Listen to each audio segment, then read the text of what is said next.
Buonasera a tutti amici azzurri, è sempre Forza Napoli, voglio sempre, comunque e dovunque, perché tutto il resto è munnezza.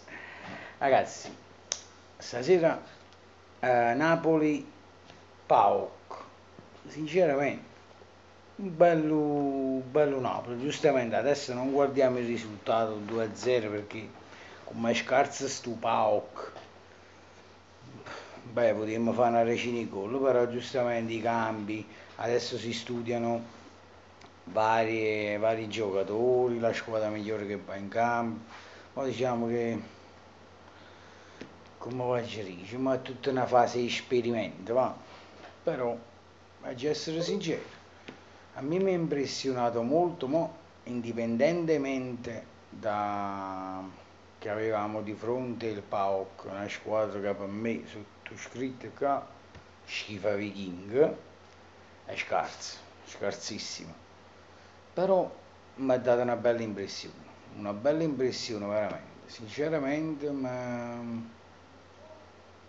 ha dato una bella impressione. Io credo che questo Koulibaly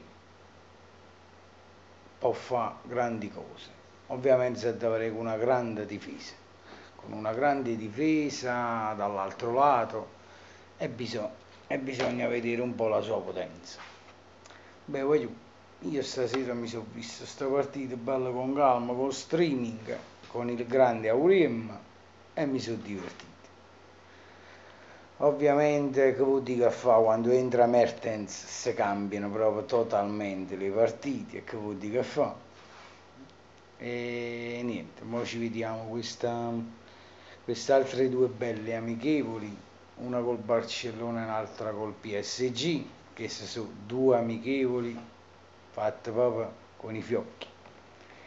Perciò, diciamo, da qua possiamo vedere un po' la difesa, perché sempre più squadre forti e di carattere su. Vabbè, come vi dicevo, Mertens fa sempre la differenza quando entra, perché che ci fa? Io Mertens lo adoro, troppo forte Mertens. Quando entra lui si cagna proprio tutto, tutto. Vabbè, raga, io vi saluto con un grande Forza Napoli, sempre, comunque e dovunque, perché tutto il resto è sempre punnizia. Ciao belli e Forza Napoli.